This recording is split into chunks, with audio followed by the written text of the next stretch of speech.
भक्ति। श्री शिवाय नमस्तुभ्यम। दोस्तों, जैसे जल चढ़ाते समय चंदन अबीर चावल धुल जाता है, उसी तरह हमारी खराब किस्मत धुल जाती है जब हम महादेव के एक लोटा जल चढ़ाते हैं।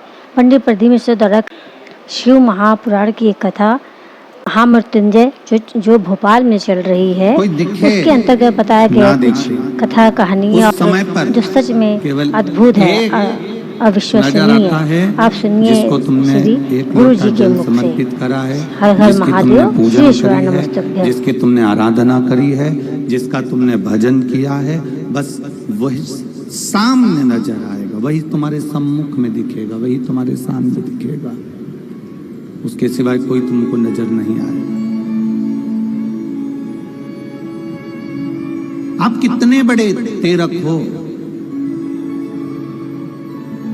आप कितने बड़े तैरने वाले हो, आप कितने बड़े भी तेरक हो, आप कितने बड़े भी गोताखोर हो, आप कितने बड़े भी तेरक क्यों ना हो महाराज, और कितने बड़े भी गोताखोर क्यों ना हो, पर महासागर की लहरों से आप बाहर नहीं निकल सकते। महासागर की लहरों से आप निकल नहीं पाओगे। आप कितने बड़े भी गोताखोर बन जाओ, आप कितने बड़े भी तेरक बन जाओ, महासागर के उस लहरों में अगर एक बार फंस गए तो निकलना बड़ा मुश्किल हो जाता है। तब उस महासागर से निकलने के लिए हेलीकॉप्टर भेजा जाता है, और उस हेलीकॉप्टर से रस्सी को नीचे लटकाया जाता है, और लटकाकर उस फंसे हुए व्यक्ति को महासागर से बाहर निकाला जाता है। जैसे महासागर में अच्छा तेरक, अच्छा गोताखोर भी फंस जाता है और वो बिना हेलीकॉप्टर के निकल नहीं पाता है, उसी तरह संसार सागर में आने के बाद अच्छे से अच्छा विद्वान भी फंस जाता है और शंकर के भजन से वो पार उतर जाता है। ऐसा नहीं कि संसार सागर में आने के बाद आप फंसोगे नहीं, संसार सागर में जन्म लेने के बाद आप उसमें समाहित नहीं होगे, फंसोगे नहीं। इस संसार सागर में जन्म लेने के बाद ऐसा कोई मानव जन्मा ही नहीं जो ना फंसा।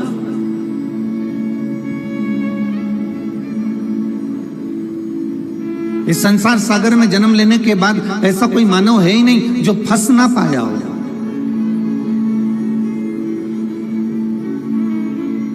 शिव महापुराण की कथा कर रही है, भगवान शंकर का चरित्र कर रहा है, शिव तत्व कर रहा है, शंकर भगवान की कथा कर रही है, शिव महापुराण का चरित्र कर रहा है कि जैसे महासागर में अच्छा गोताखोर भी फंस जाता है, अच्छा तेरक भी फंस जाता है, तो हेलीकॉप्टर के माध्यम से रस्सी डालकर बाहर निकाल लिया जाता है। उसी तरह से जब हम संसार सागर में, दुखों के सागर में कहीं फंस रहे हो, उस समय पर तुम्हें कोई याद आए ना आए, उस समय पर तुम महादेव का अगर स्मरण कर रहे हो, शंभु का स्मरण कर रहे हो, महामृत्युंजय मंत्र का स्मरण कर रहे हो, श्री शिवाय नमस्तुभ्यम का स्मरण कर रहे हो, पंचाक्षर मंत्र नमः शिवाय, षडाक्षर मंत्र ओम नमः शिवाय, 2 अक्षर का मंत्र राम, 2.5 अक्षर का मंत्र कृष्ण और 12 अक्षर का मंत्र ओम नमो भगवते वासुदेवाय का स्मरण कर रहे हो, तो निश्चित है कि आप उस भव सागर से, संसार सागर से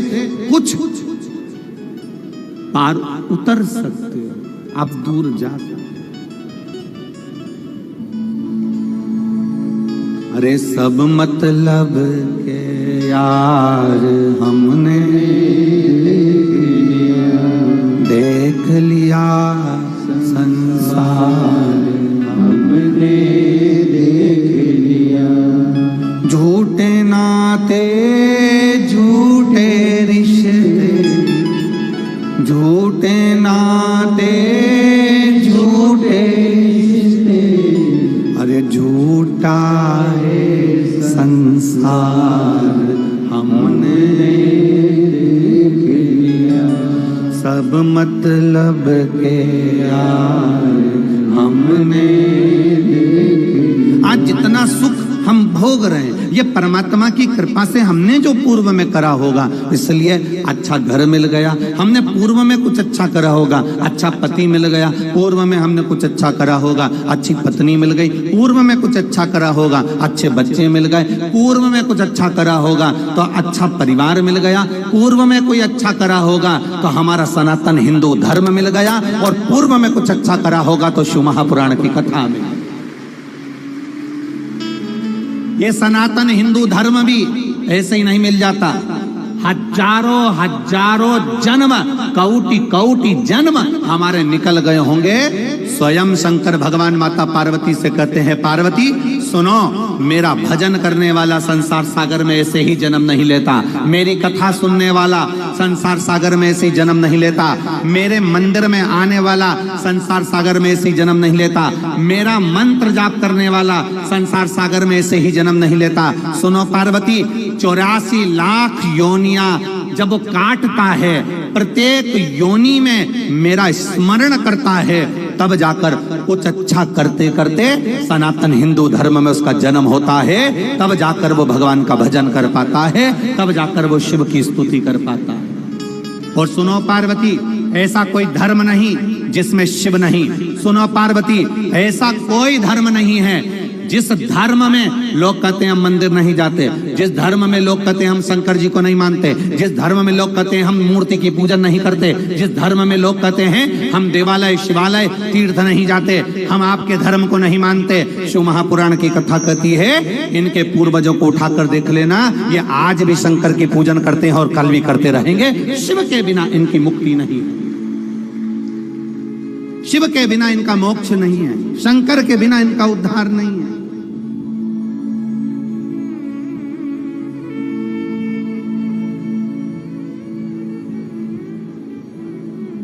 शिव के बिना किसकी मुक्ति? एक बार जरा ध्यान दीजिएगा, आपको अगर मान लो मरने के बाद शमशान में छोड़कर आ गए, और शमशान में छोड़कर आने के बाद में आपके साथ में कौन है? जिंदा हो जब तक तो आपके साथ में आपका पति है, पत्नी है, बच्चे हैं, दादा है, दादी है, पोता है, पोती है, कुटुंब है, कबीला है, रिश्ते हैं, नाते हैं, अड़ोसी है, पड़ोसी है, बुआ है, फूफा है, मामा है, मामी है, जीजी है, जीजा है, काका है, काकी है, ये सारे संबंध हमारे जीते जी। आप में से कितने लोग हैं जिन्होंने देखा हो कि किसी के मरने के बाद जब उसको शमशान छोड़ कर आते हैं, किसी के मरने के बाद उसको आग लगा कर आते हैं, तो ऐसा कौन रिश्तेदार है जो शमशान में अपने पहचान वाले को छोड़कर 1 मिनट भी नहीं आता हो? ऐसा किसी का रिश्तेदार हो तो जरूर बताना, परंतु ऐसा रिश्तेदार संसार सागर में केवल एक है, वो मेरा देव अधिदेव महादेव, जो तुम्हारे जीते जी भी है और तुम्हारे मरने के बाद भी।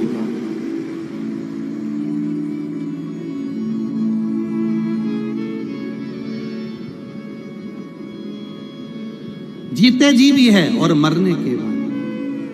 महाराज, इससे तो आगे भजन ही है साथे, हरे भजन बिने अकेला रहेगा। हरे मन ये 2 दिन का मेला रहेगा, कायम जग का झमेला रहेगा। साथी है वीत्र गंग के जल बिंदो पान तक, हर धांगनी बढ़ेगी केवल मकान तक। परिवार के सब लोग चलेंगे इस मसान तक, बेटा भी हक निभाएगा तो अग्निदान तक। बस यहीं तक सब हैं, उसके बाद कोई नहीं।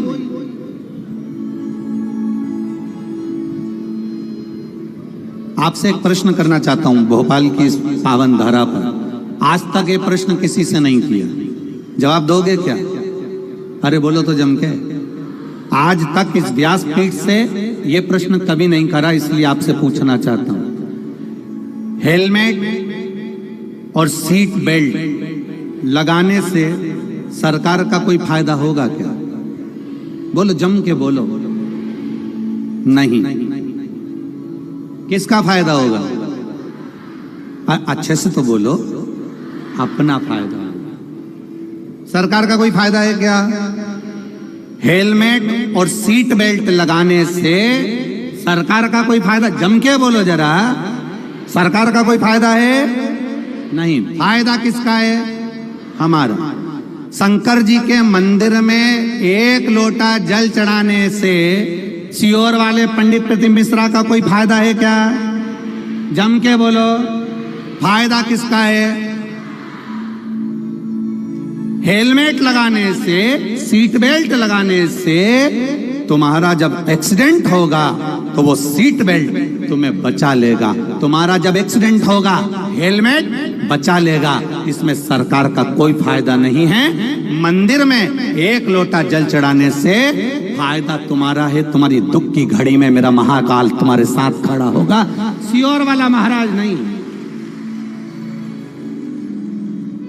तुम्हारे जल चढ़ाने से सीहोर वाले महाराज का कोई फायदा नहीं है। तुम्हारे जल चढ़ाने से सीहोर वाले महाराज प्रदीप मिश्रा का कोई फायदा नहीं है। यह मत सोचना कि पंडित प्रदीप मिश्रा का कोई फायदा है। तुम जल चढ़ाओगे तो प्रदीप मिश्रा को कहीं से 1 रुपया मिल जाएगा। तुम्हारे जल चढ़ाने से चवन्नी मिल जाएगी, तुम्हारे जल चढ़ाने से अठन्नी मिल जाएगी। ना ना ना, हेलमेट लगाने से सरकार तुम पर बार बार प्रेशर देती है। 200 रुपए का कूपन काट देती है, रसीद काट देती है, हेलमेट लगाओ, हेलमेट लगाओ, सीट बेल्ट लगाओ। क्यों? सरकार का कोई फायदा नहीं है। सरकार का केवल इतना सा कहना है कि तुम हमारे प्रदेश में रह रहे हो, हमारे देश में रह रहे हो। जब तक तुम रहो हमारे प्रदेश में, हमारे देश में, तब तक तुम सुखी रहो, स्वस्थ रहो। इसलिए तुमको सीट बेल्ट लगाना चाहिए, हेलमेट लगाना चाहिए।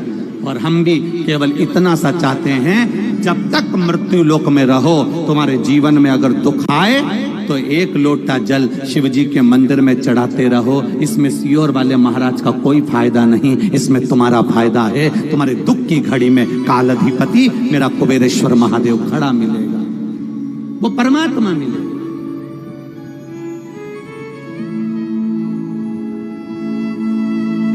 आपके भजन करने से हमारा कोई फायदा नहीं है, आपके स्मरण करने से हमारा कोई फायदा नहीं है। आपके भजन करने से आपका फायदा है, आपके मंदिर जाने से आपका फायदा है, शंकर जी को 1 लोटा जल चढ़ाने से आपका फायदा है, शंकर जी का पशुपति व्रत करने से आपको फायदा है।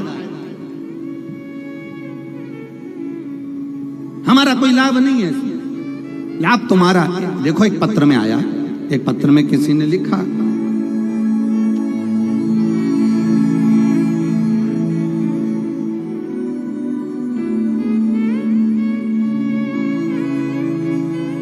मैं राधा वर्मा, राधा कृष्ण नगर करोंद में रहती हूँ। कहीं बैठी हो तो हाथ हिला सकती हैं। मैं राधा वर्मा,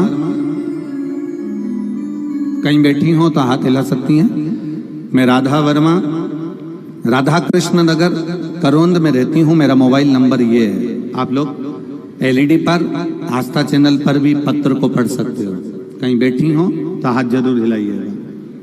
पत्र में उन्होंने लिखा, मैं 10/2/2022 को मैंने सोनोग्राफी कराई और डॉक्टर ने कहा कि तुम्हारे गर्भ में जो बच्चा है इसकी किडनी नहीं है,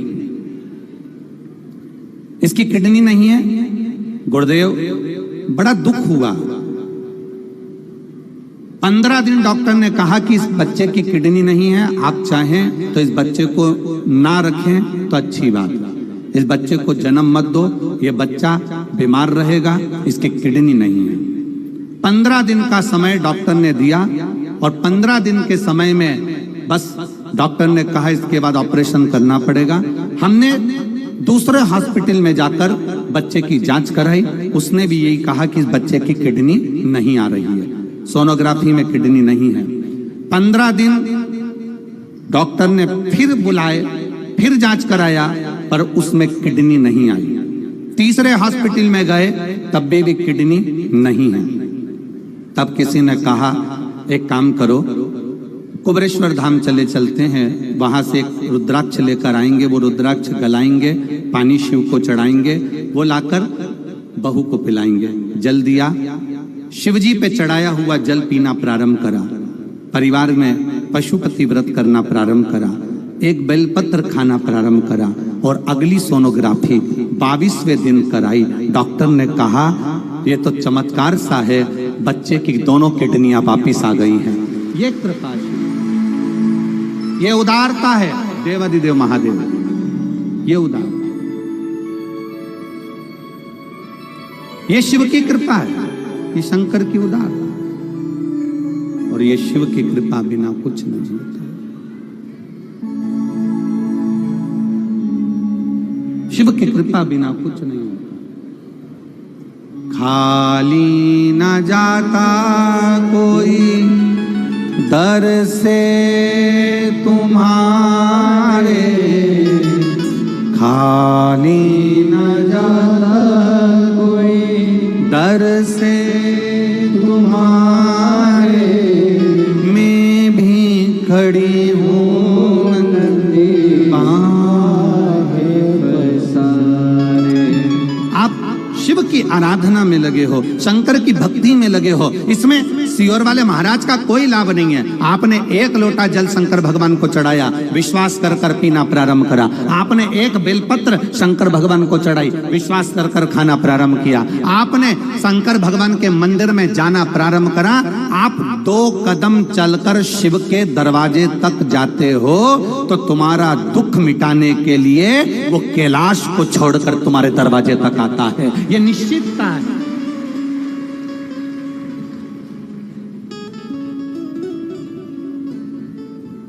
हेलमेट लगाने से, सीट बेल्ट लगाने से सरकार का कोई फायदा नहीं है, फायदा तुम्हारा है। ये सिर में चोट नहीं लगेगी, शरीर का नुकसान नहीं होगा। सीट बेल्ट लगाओ, हेलमेट लगाओ। जल चढ़ाने से सियोर वाले महाराज का कोई फायदा नहीं होगा, फायदा तुम्हारा है। तुम जाओ शंकर के मंदिर पर। कई लोग हैं हेलमेट को गाड़ी के ऊपर टांग कर रख लेते हैं पर नहीं लगाते। बोलो सही है कि गलत है? बोलो बोलो, जम के बोलो। नहीं लगाते। कई लोग हैं गाड़ी में VIP गाड़ी, 50 लाख की गाड़ी का इतना ध्यान रखते हैं, इतना ध्यान रखते हैं, एक स्क्रैच भी नहीं लगना चाहिए, पर गाड़ी के अंदर बैठे हैं तो सीट बेल्ट नहीं लगाते। एक 25,000 के मोबाइल पर कवर चढ़ा कर रखते हैं, इसमें स्क्रैच नहीं आना चाहिए। और ये भगवान ने करोड़ों का शरीर दिया, इसमें स्क्रैच आ जाना चाहिए। करोड़ों का शरीर परमात्मा ने दिया है, करोड़ों का शरीर दिया, और उसको हम समझ नहीं पा रहे। अभी छत्रपति संभाजी नगर की कथा में आपको एक बात कही थी। 50 लाख की गाड़ी में, 30 लाख की गाड़ी में, 70 लाख की गाड़ी में, 80 लाख की गाड़ी में, 1 करोड़ की गाड़ी में, 50,000 की गाड़ी में, 25,000 की गाड़ी में, 72,000 की गाड़ी में, आप में से कितने लोग बैठे हैं जो अपनी गाड़ी में पेट्रोल डीजल की जगह गटर का पानी, नली का पानी, नाले का पानी डालकर चलाते हैं? आप में से कितने लोग बैठे हैं? बोलो बोलो, जल्दी बोलो। कोई है ऐसा जो गटर का पानी, नाली का पानी, नल्ले का पानी गाड़ी में, 70,000 की गाड़ी, 50,000 की गाड़ी, 1 लाख की गाड़ी, कोई नहीं जो केरोसिन का तेल डालकर भी 1 लाख की गाड़ी, 1 करोड़ की गाड़ी को केरोसिन का तेल डालकर चलाता हो? ऐसा कोई व्यक्ति नहीं है। अपनी इतनी महंगी गाड़ी को लोग पेट्रोल और डीजल से चलाते हैं। जरा विचार करना, 50,000, 70,000, 1 लाख, 50 लाख की गाड़ी को लोग गटर का पानी, केरोसिन का तेल डालकर नहीं चलाते। केवल ये करोड़ों की गाड़ी में लोग ना जाने कौन कौन सी गटर का पानी डाल डालकर चला रहे हैं। ये करोड़ों की गाड़ी रोज शाम ढलती है और ये गटर की दुकान पर मिलते हैं, और वो गटर का पानी डाल डाल कर गाड़ी को चला रहे हैं। ये गाड़ी कब तक चलेगी? कब तक?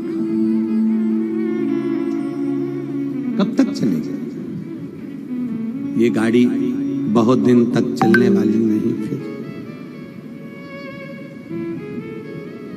ए भाई अच्छे से सुनना जरा,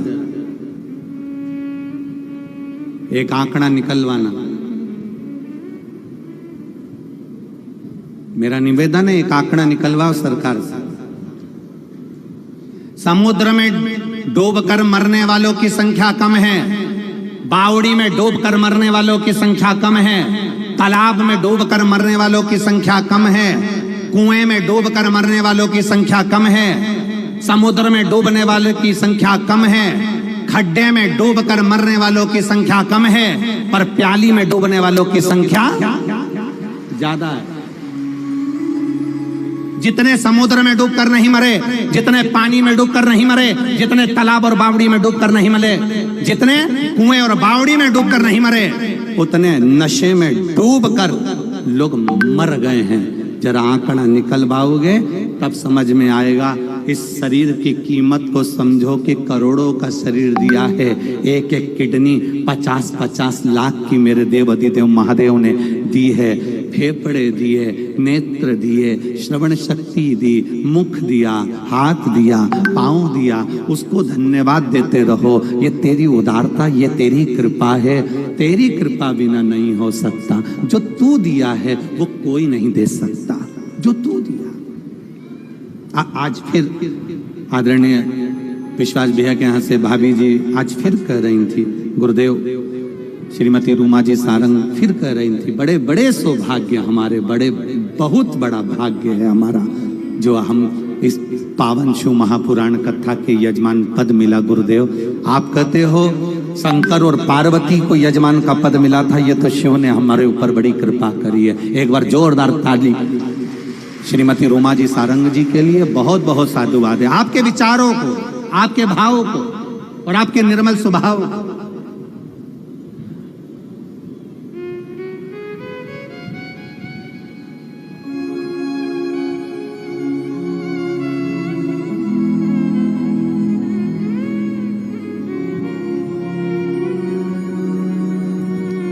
एक बात और कहना चाहते हैं, कहीं भाभी बैठी है इनका कथा सुनने, रूमा सारंग जी, श्रीमती रूमा सारंग बैठे। अच्छा है, ठीक। श्री शिवाय नमस्तुभ्यं। एक बात और कहना चाहते हैं, कल हमने जो देखा हम छोड़ते नहीं है, कहे भी कर बोलना होता है बोल देते हैं। कल हमने देखा, हम जा रहे थे विश्वास भैया संग में थे, आप थोड़े पीछे रह गए, कुछ कार्यकर्ताओं ने आपको पीछे कर दिया।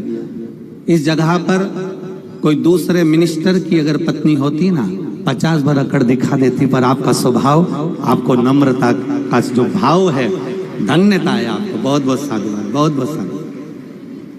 कोई होते तो कह देते तुम मुझे जानते नहीं हो, पर आपके स्वभाववश बाबा की बड़ी कृपा। हर हर महादेव। एक बार जोरदार ताली बजाइए। बहुत बहुत साधुवाद। ओ कहीं भक्ति का बल बड़ा, विश्वास का बल बड़ा, भरोसे का बल बड़ा, श्रद्धा का बल बड़ा है। अपने शरीर को पहचानो, इस शरीर में रहने वाली आत्मा को पहचानो, और आत्मा के साथ जो भजन करने वाले परमात्मा का गुणानुवाद है उसको पहचानो।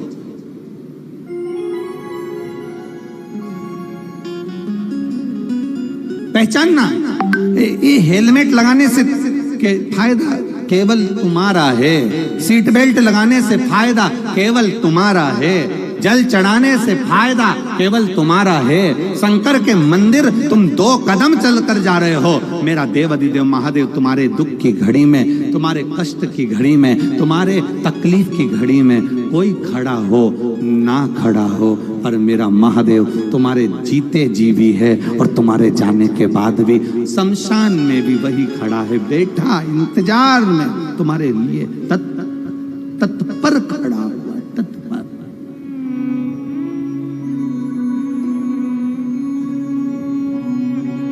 महाराज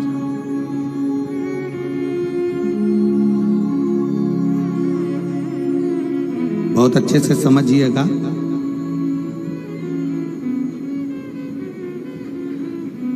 गाय को पकड़कर लेकर चलते जाओ, गाय का बछड़ा पीछे पीछे बोलो बोलो जम के आए। बछड़े को पकड़ कर लेते जाओ, गाय पीछे पीछे आएगी। बछड़े के पीछे गाय चलती है, गाय के पीछे बछड़ा चलता है, पति के पीछे पत्नी चलती है, और जल चढ़ाने वाले भक्त के पीछे मेरा भोलेनाथ चलता है। मेरा शंभु, मेरा त्रिकालदर्शी, मेरा कैलाशी, मेरा विनाशी चलता है। एक पत्र और देखिए।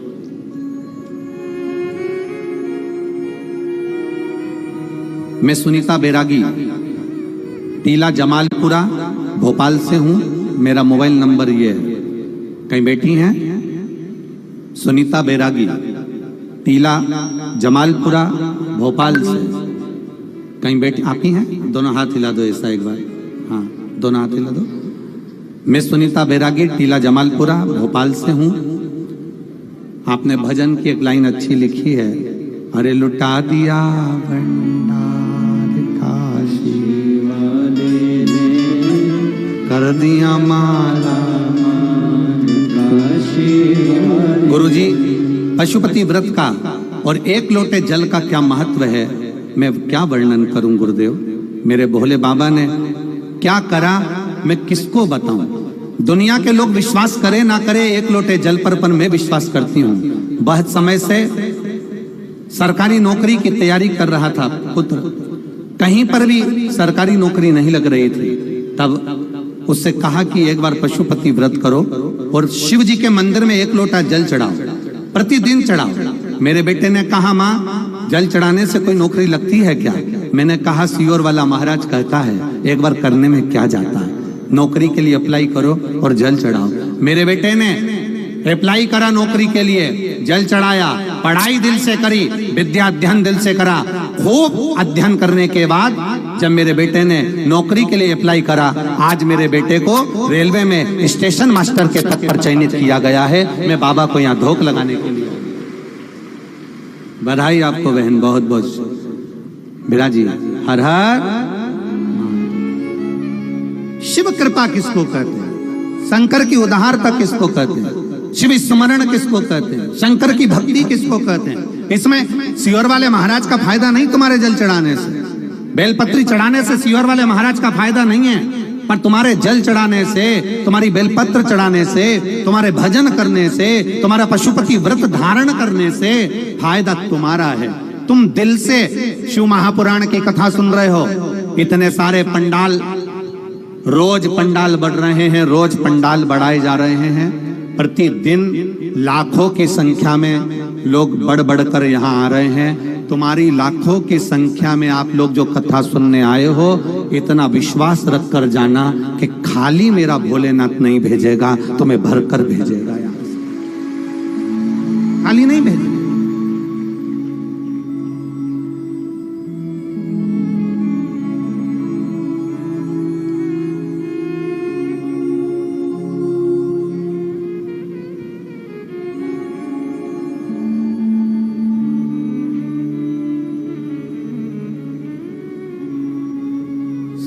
भोले मैं तेरी पतंग हवा विच उड़ती जावांगी, बाबा डोर हथों छड़ी ना मैं कटी जावांगी। भोले मैं तेरी पतंग, शंभो मैं तेरी पतंग हवा विच उड़ती जावांगी,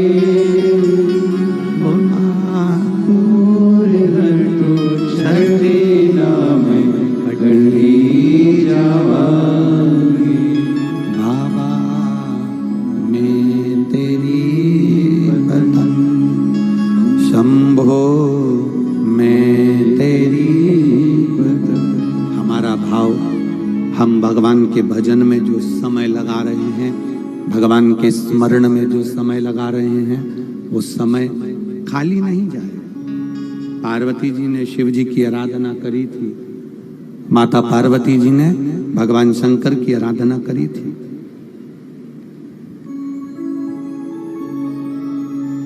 दान,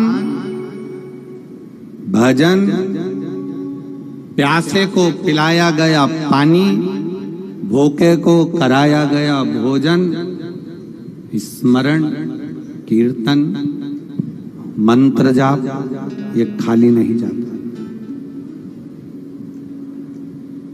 कथा सुनने बैठे हो, ये खाली नहीं जाता।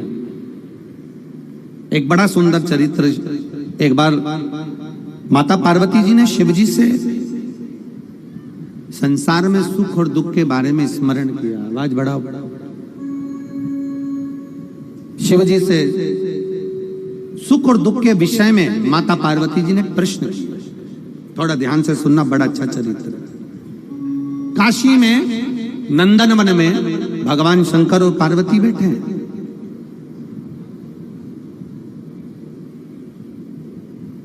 और नंदन वन में जब माता पार्वती और शिव जी बैठे थे तो पार्वती जी ने शिव जी से एक प्रश्न करा कि जीवन में सुख और दुख कितने विचित्र हैं, ये क्यों आते हैं?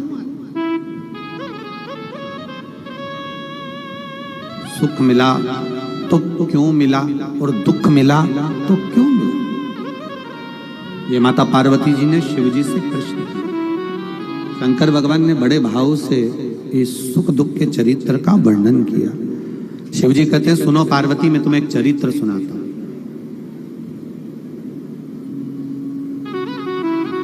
नंदनवन काशी में बैठे हैं।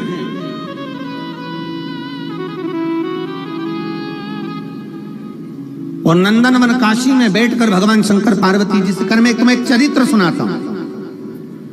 एक सेठ जी, करोड़पति, धनपति, अरबपति, बहुत पैसा है, दुनिया का सारा ठाठ सेठ जी के पास में था।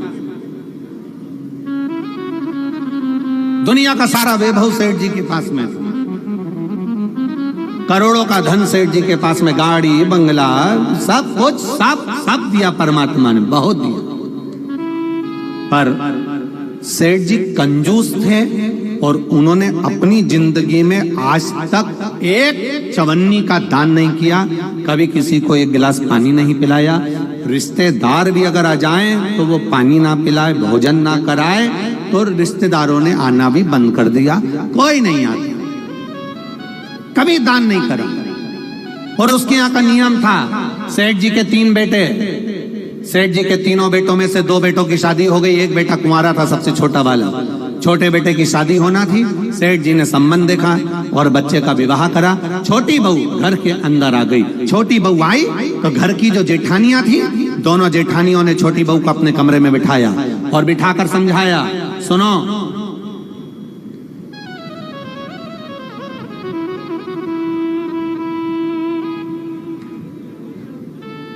पहले ऐसा नियम था, अब आजकल ऐसा नियम तो नहीं है, पर पहले ऐसा नियम था कि लड़के की शादी होती थी और बहू को लेकर आता था ना, तो अपने खुद के घर में बहू को लेकर बाद में आता था। पहले उसको रुकने की व्यवस्था कोई रिश्तेदार के यहाँ, कोई नातेदार के यहाँ, कोई संबंधों के यहाँ, कोई पहचान वाले के यहाँ उसको बहू को रखा जाता था। बोलो भोपाल में ऐसा था कि नहीं था? अरे बोलो, जम के तो बोलो, था ना ऐसा? लड़का शादी कर कर बहू को लेकर आया, सीधे अपने घर नहीं आया, पहले उसको कोई मित्र के आधिक पहचान वाले, दीदी, जीजा, बहनोई, नातेदार, रिश्तेदार, कुटुंब, कबीला, अड़ोसी पड़ोसी, रिश्तेदार वाला, उसके यहाँ पर उस बहू को, उस छोरे को, बहू बेटा को वहां रोका जाए। काहे के लिए रोकते थे? उसको रोकने का कारण क्या था? उसको रोकने का कारण केवल एक था। क्यों रोका जाता था?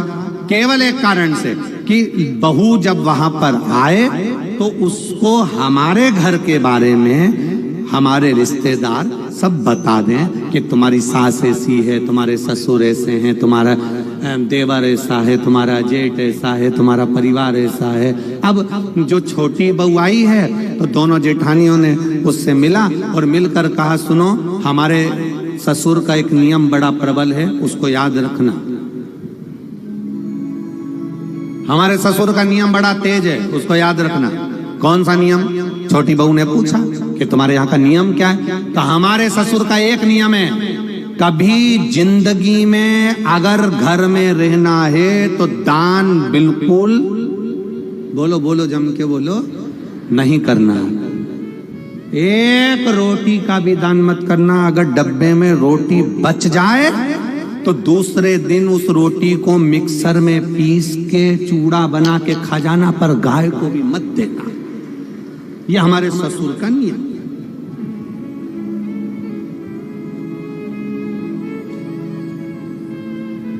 मेरा विश्वास कहता है अपने भोपाल की तो ऐसी बहू नहीं होगी और ना ऐसा कोई रिश्तेदार होगा कि रोटी गाय को भी ना दी जाए, कुत्ते को भी ना दी जाए और पक्षी को भी ना दी जाए। एक विश्वास कहता है मेरा, भरोसा कहता है मेरा, और हमारा भरोसा ये कहता है कि सनातन धर्म में ऐसा कोई व्यक्ति नहीं जो गौ माता को एक रोटी ना देता हो, सब देते हैं। सनातन धर्म में ऐसा कोई, हम दूसरे की कोई बात नहीं कर रहे, हमें अपने घर से मतलब है, हमें अपने घर से। कई लोग आपको मिलेंगे, कई लोग आपको कहने आएंगे, वो दूसरे की बात करेंगे कि उन्होंने ऐसा कर दिया, उन्होंने वैसा कर दिया। हमें दूसरे धर्म से कोई मतलब, हम अपना घर देखें ना पहले। आज के समय में लोग अपना घर देख नहीं रहे, अपना सनातन धर्म देख नहीं रहे और दूसरे धर्म से मतलब रखे तो क्या मतलब उसमें? हमें अपने से मतलब है, अपना घर हम देखें, अपना परिवार हम देखें। कहा हमारे यहाँ का नियम है, एक रोटी भी गाय को ना जाए, एक रोटी भी कुत्ते को ना जाए, जरा सा भी दान नहीं करोगे। छोटी बहू से कहा नियम याद रखना। छोटी बहू ने मन में सोचा मेरे पिताजी तो हमेशा कहते थे कि दान करो, धर्म करो, साथ जाएगा। दान करोगे साथ जाएगा, रोटी खिलाओगे साथ जाएगा, किसी को पानी पिलाओगे साथ जाएगा। ये बाकी का तो सब यहीं छूट जाएगा। बाकी का जो तुमने दान धर्म पुण्य करा, कथा सुनी, स्मरण करा, कीर्तन करा, मंत्र जाप करा, दान दिया, यही तो साथ जाएगा। अब इस छोटी बहू के पिताजी ने ये समझाया था और ससुर जी कह रहे कि एक अन्न का दान नहीं होना चाहिए, 1 रुपया दान नहीं होना चाहिए। बड़ी बड़ी दुखी, ठीक है। जाई विधि राखे राम, वो जम के बोला करो जरा, ताई विधि राई। हम तुमसे बार बार इसलिए बुलवाते हैं कि तुम्हारे पास में कोई बैठी हो और वो कर रही हो तो तुम उसके पास में बैठकर कम से कम बोल तो दो। जैसे ही बोलोगी वो भी जाग जाएगी, थोड़ी बहुत तो उठ ही जाएगी। अब छोटी बहू ने कहा ठीक है, जाई विधि राखे राम, ताई विधि, और सीताराम सीताराम सीताराम चालू बहू रहने लगी। 4 महीने बीते, बहू छज्जे में कपड़े सुखा रही थी, गैलरी में कपड़े सुखा। नीचे एक भिखारी आ गया, उसने आवाज लगाई, 3 जन्म से कुछ नहीं खाया है, भूखा हूं, भोजन दे दो। क्या बोला वो? कितने जन्म से? 3 जन्म से कुछ नहीं खाया है, भूखा हूं, भोजन दे दो। बहू कपड़े सुखा रही थी, उसकी आंख में आंसू भर गए। हमारा नियम है, हमारे ससुर का नियम है, दान नहीं कर सकते। अब बोलूं तो बोलूं क्या इसमें? छोटी बहू अपने पिता के संस्कारों को छोड़ ना पाई और ऊपर कपड़े फटकते फटकते, कपड़े को जब पानी से निचोड़ते हैं, निचोड़ कर सूखने डालते हैं, तो एक बार फटक देते हैं। फटकने का मतलब ये होता है कि पानी झड़ जाए से मतलब नहीं होता। फटकने का मतलब ये होता है उसमें जो सल हैं वो अच्छे हो। फटका, और फटकते समय तार पर गैलरी में कपड़ा डालती डालती बोली,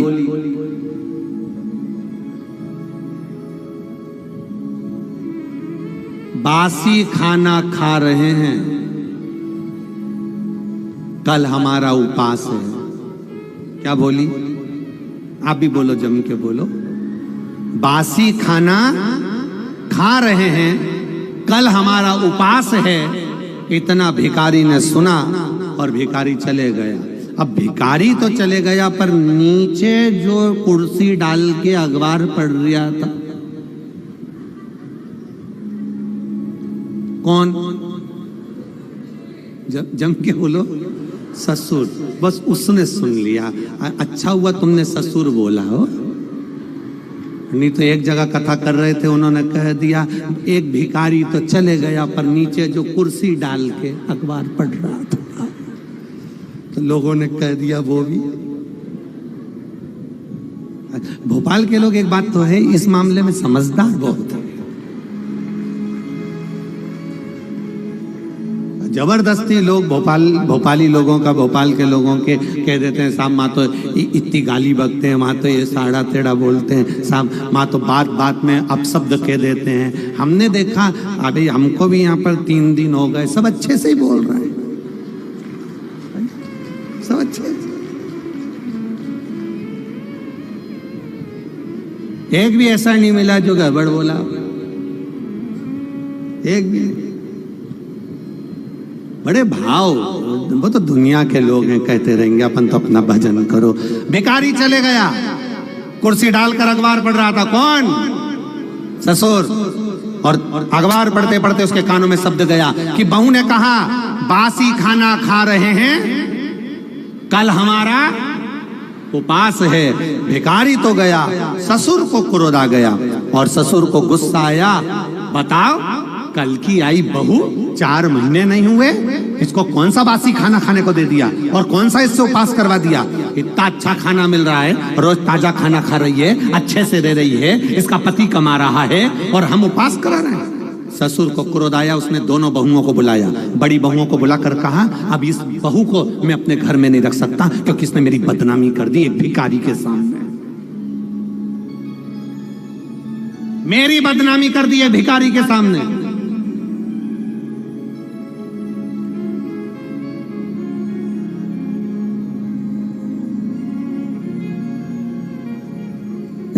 होता है, एक सास भी ऐसी थी, एक कथा में आता है, एक सास ऐसी थी, वो कभी दान नहीं करती, एक चीज नहीं, कुछ नहीं दान करी। और पड़ोसी क्या बैठी थी और उसकी बहू बड़ी धर्मात्मा थी, वो पड़ोसन क्या बैठी थी। भिखारी आया, भिक्षा मांगते मांगते इसके घर गया, बहू से कहा भिक्षाम देही। बहू ने तुरंत उठाकर एक कटोरी आटा भरकर उसको दे दिया। अब ये भिक्षा मांगते मांगते पड़ोसन क्या गया, ये भी वहीं ओटले पे बैठी थी सास भी। इतने में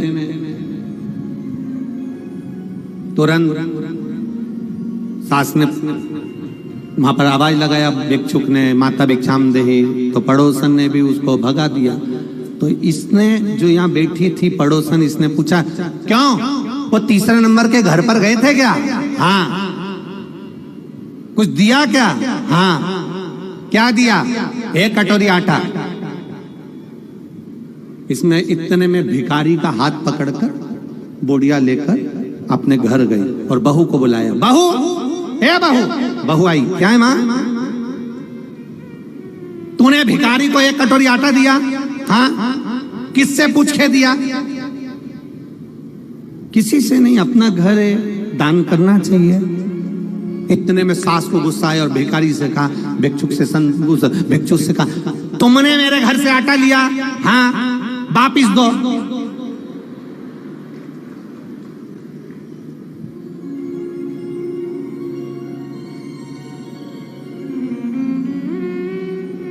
भिखारी ने कटोरा भर के आटा निकाला, दे दिया। जाओ,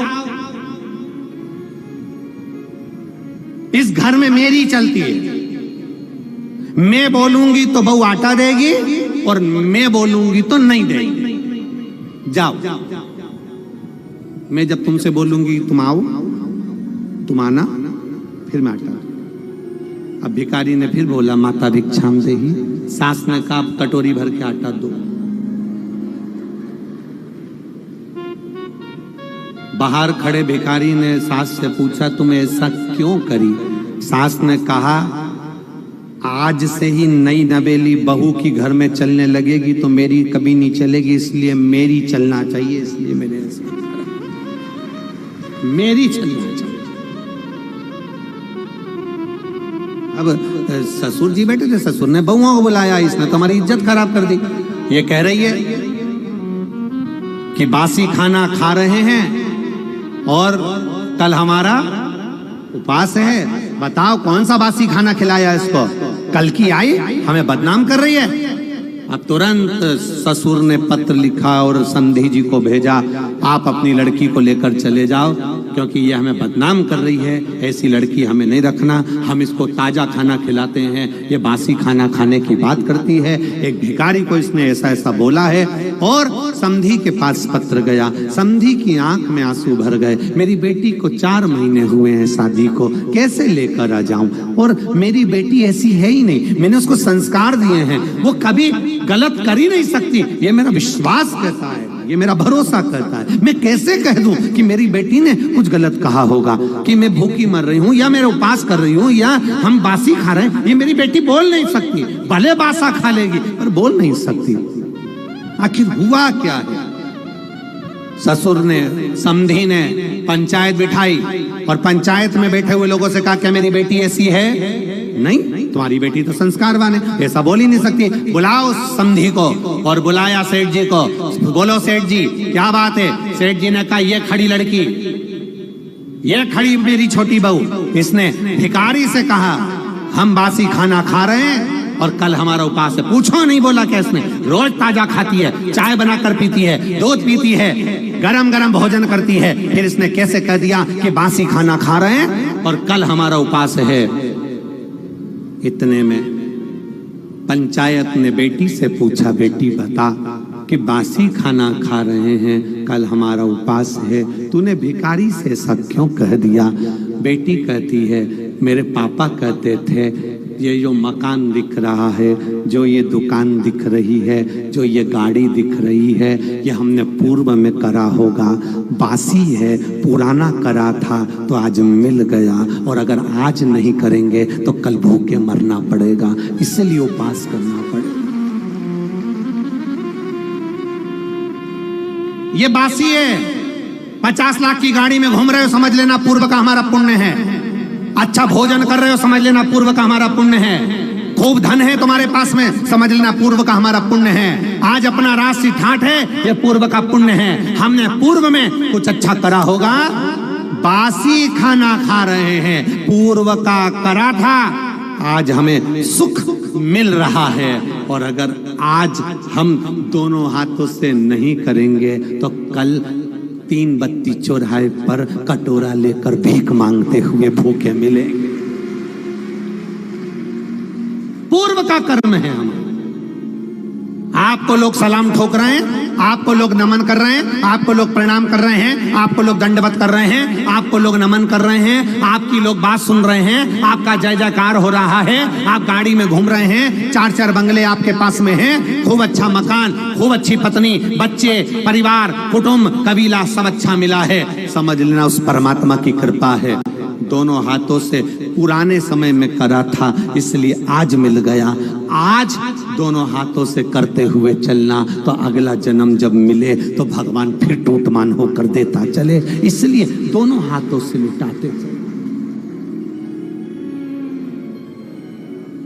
आज बासी खाना बोलो बोलो जम के खा रहे हैं। पति अच्छा मिला है, समझ लेना अच्छा परिवार मिला है, समझ लेना अच्छा घर मिला है, समझ लेना सुनने को कथा मिल रही है, समझ लेना पूर्व में कुछ अच्छा करा होगा, आज मिल रहा है। पूर्व में अच्छा करा, आज मिल।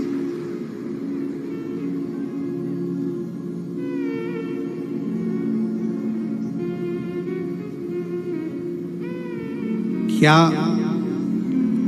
ये शिव महापुराण की कथा भोपाल में पहले नहीं हो सकती थी, बोलो बोलो जम के, पर ललाट पर तो लिखा होना चाहिए कि किसके माध्यम से होगी और कौन करवाए।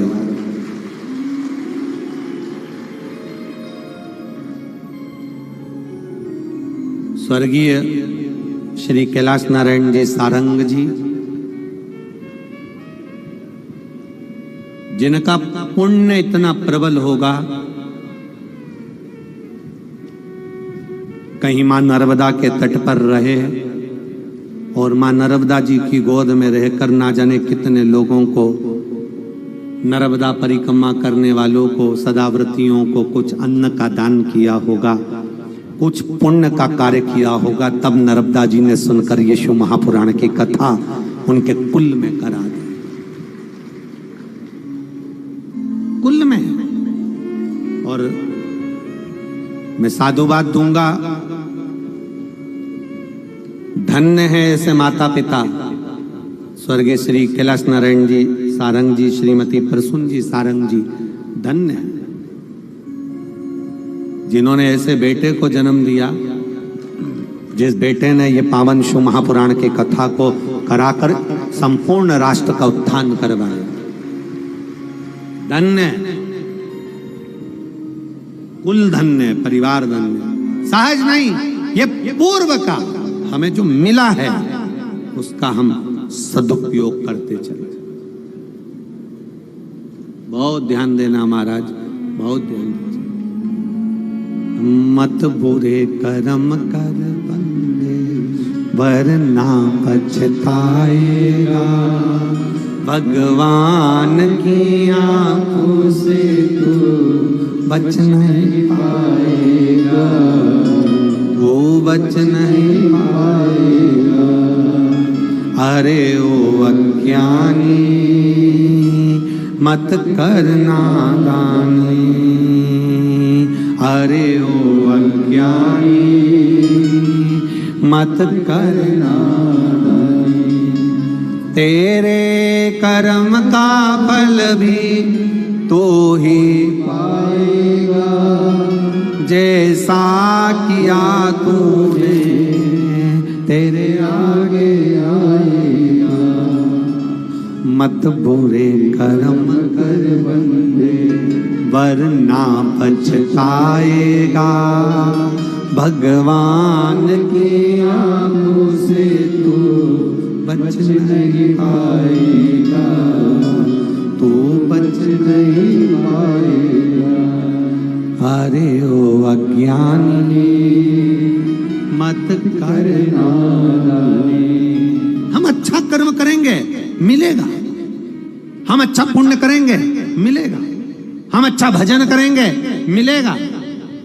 एक बच्ची ने लिखा पत्र, मुझे डॉक्टर ने बोल दिया था तुम्हारी जिंदगी में तुम्हारे यहां कभी संतान नहीं होगी। ये पत्र देखिए।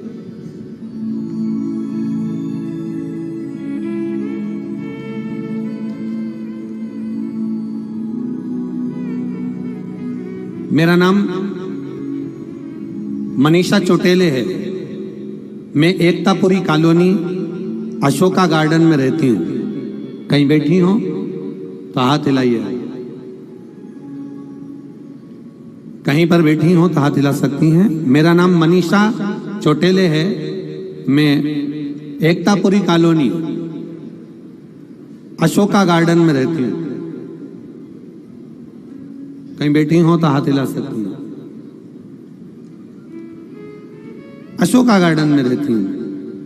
मैं बाबा की कृपा का क्या बखान करूं महादेव, पर मेरा पूरा भरोसा हो गया गुरुदेव, बड़ी कृपा। मेरी बहन करिश्मा की शादी को 5 साल हो गए थे, संतान का सुख नहीं। जितने डॉक्टरों को दिखाया सभी डॉक्टरों ने बताया कि आपको संतान का सुख नहीं हो सकता, क्योंकि आप में कुछ प्रॉब्लम है जिसके कारण बस संतान का सुख नहीं होगा। सारे ट्रीटमेंट करवाए, संतान का सुख नहीं हुआ। टेस्ट बेबी करवाया, संतान का सुख नहीं हुआ। जब टेस्ट बेबी करवाने के बाद भी संतान का सुख नहीं हुआ, तब आखिरी में हार कर बैठ गए। हमारे किसी परिचित ने कहा, एक छोटी सी क्लिपिंग व्हाट्सएप पर भेजी जिसमें शिव महापुराण की कथा आपकी आई, वो देखना चालू करी। हमने हमारी बहन को भेजा, बहन ने पशुपति व्रत निकाला, सफेद आंकड़े की जड़ का प्रयोग करा, शंकर जी को लोटा भर जल चढ़ाकर पीना चालू करा और बाबा की कृपा से उसका गर्भ ठहर गया। 17 जनवरी 2023 को मेरी बहन के यहाँ संतान की प्राप्ति हो गई, जिसका मैं फोटो लगा रही हूं। यह शिव तत्व है, योग घड़ी है, उसकी कृपा, उसकी दया, उसकी उदारता कम नहीं होती।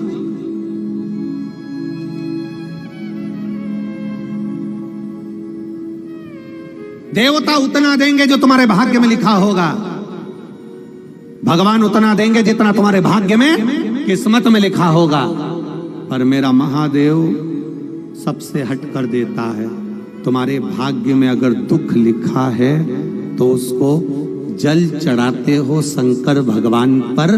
तुम जल चढ़ाते हो, जैसे जल चढ़ाते चढ़ाते पहले कोई चंदन लगाकर गया और जल चढ़ाते चढ़ाते चंदन धुल जाता है, जैसे जल चढ़ाते चढ़ाते भगवान पर अबीर गुलाल धुल जाता है, जल चढ़ाते चढ़ाते भगवान पर लगाया हुआ जो कंकु आदिक है, हल्दी है, वो धुल जाता है।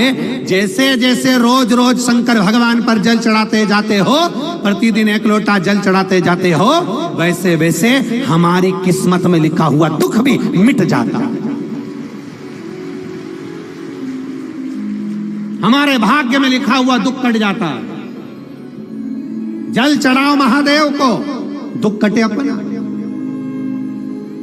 जल चढ़ाओ शिव को, दुख कटे अपना।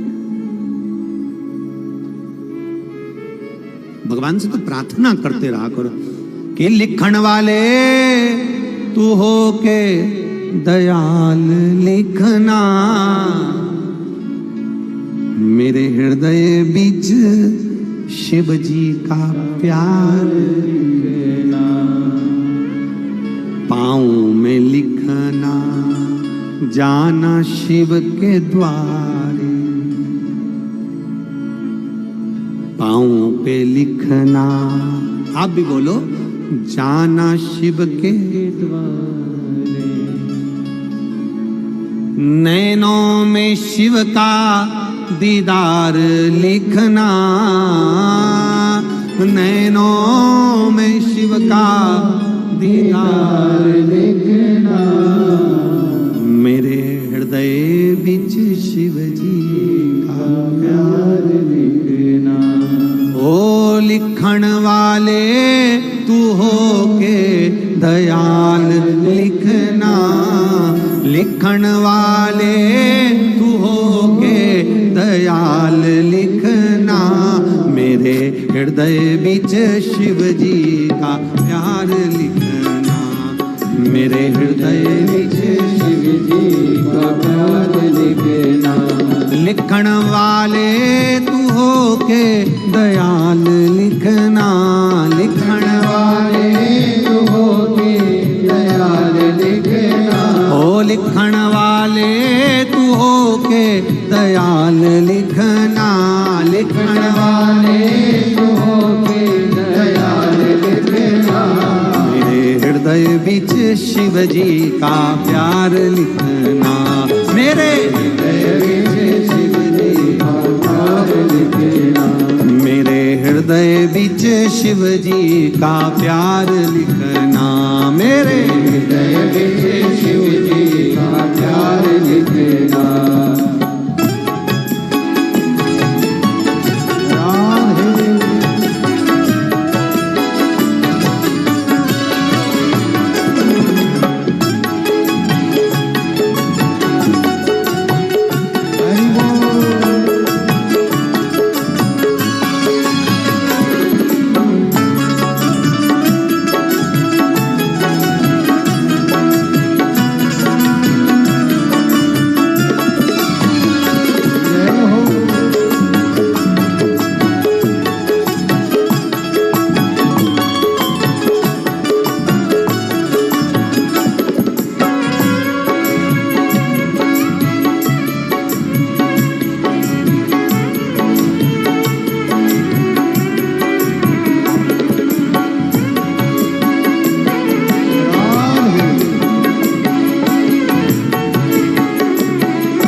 पे लिखना जाना शिव के द्वारे, पैरों पे लिखना जाना शिव के द्वारे। ओ पैरों पे लिखना जाना शिव के द्वारे, पैरों पे लिखना जाना शिव के द्वारे। ओ नैनों में शिव जी का द्वार लिखना, नैनों में शिव जी दीदार लिखना।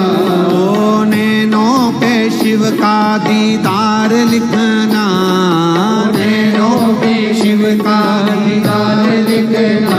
मेरे हृदय बिच शिव जी का प्यार लिखना, मेरे हृदय बिच शिव जी का प्यार लिखना।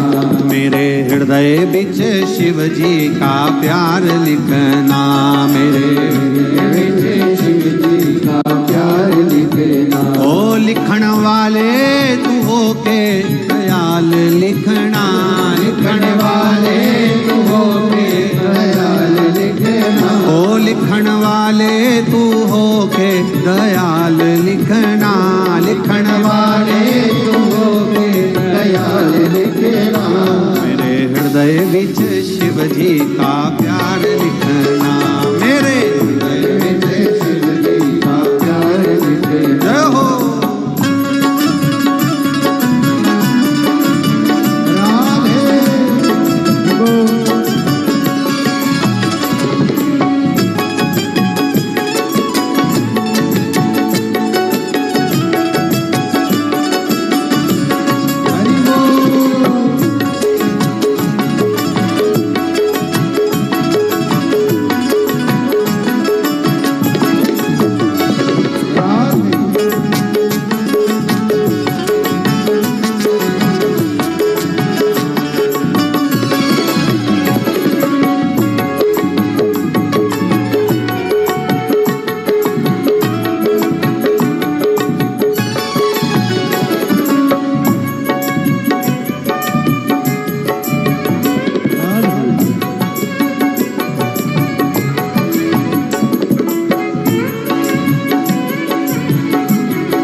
हाथों पे लिखना कर गुरु सेवा, हाथों पे लिखना करो शिव की सेवा, हाथों पे लिखना कर शिव की सेवा, हाथों पे लिखना करो शिव की सेवा। मस्तक पे शिव का चरण लिखना, मस्तक पे शिव का लिखना, ओ मस्तक पे शिव का चरण लिखना, मस्तक पे शिव का चरण लिखना, मेरे हृदय बिच शिव जी का प्यार लिखना, मेरे हृदय बिच शिव जी का प्यार लिखना, मेरे हृदय बिच शिव जी का प्यार लिखना, मेरे हृदय विच शिव जी का प्यार लिखना, ओ लिखण वाले तू हो के दयाल लिखना, लिखण वाले तू होगी दयाल लिखना, ओ लिखण वाले तू हो के दयाल लिखना, लिखण वाले तू होगी दयाल लिखना, मेरे हृदय बिच शिव जी का प्यार लिखना, हृदय विच शिव जी का प्यार लिखना, मेरे हृदय बिच शिव जी का प्यार लिखना, मेरे हृदय विच शिव जी का प्यार लिखना, ओहो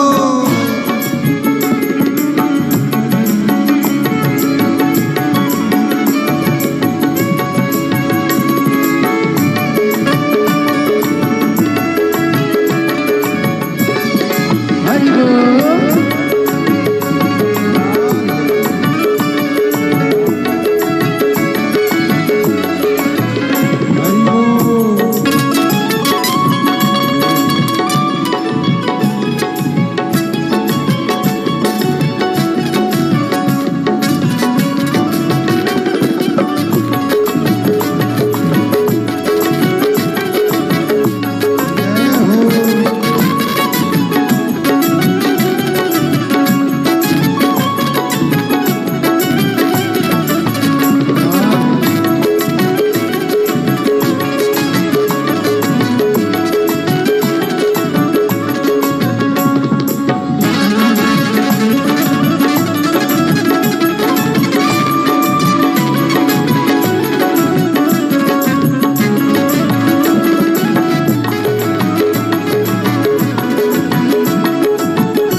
दर्शन प्रभु का नैनों पे लिखना,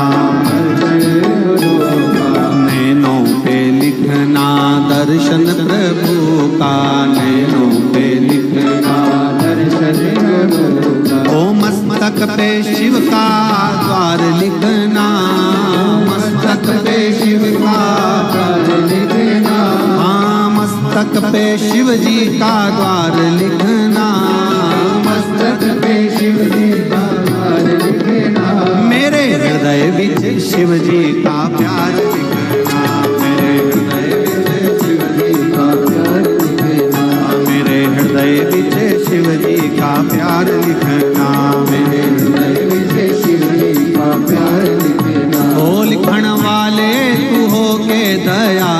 लिखना, लिखण वाले तू होके दयाल लिखना, ओ लिखण वाले तू होके दयाल लिखना, लिखण वाले तू होके दयाल लिखना, मेरे हृदय विच शिव जी का प्यार लिखना, मेरे हृदय विच शिव जी का प्यार लिखना, मेरे हृदय विच शिव जी का प्यार लिखना, मेरे हृदय विच शिव जी का प्यार लिखना, मेरे हृदय विच शिव जी का प्यार लिखना, हृदय विच शिव जी का प्यार लिखना, प्यार लिखना दीदार लिखना, प्यार लिखना दीदार लिखना, प्यार लिखना दीदार लिखना, प्यार लिखना दीदार लिखना, ओ लिखण वाले होके दयाल लिखना,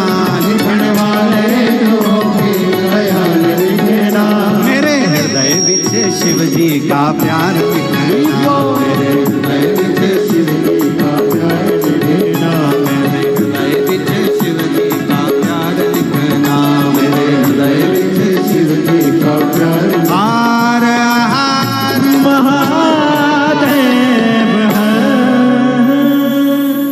अपने स्थान पर बैठकर भगवान शिव से अपने मन की बात, अपने हृदय की बात दिल से बाबा से भाव के साथ कहिए, भाव के साथ।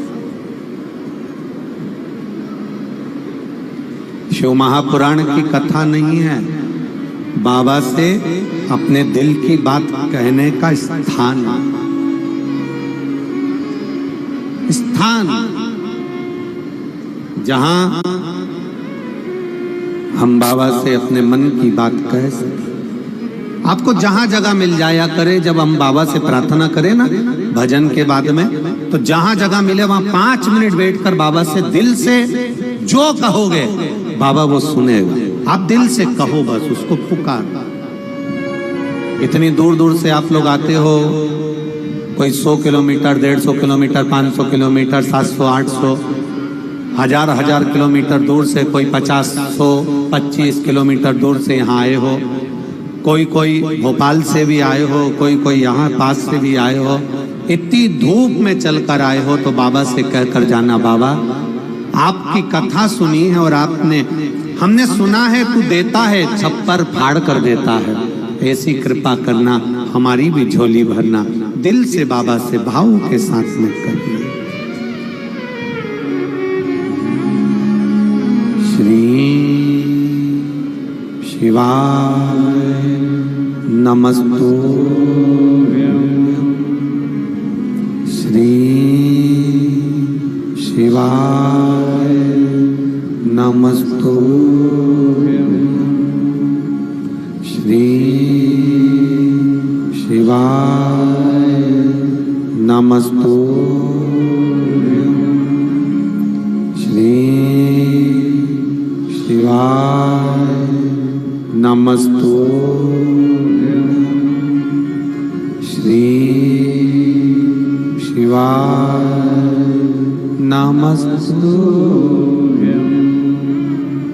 भोला सब दुख काटो मारा, ओ भोला सब दुख काटो मारा।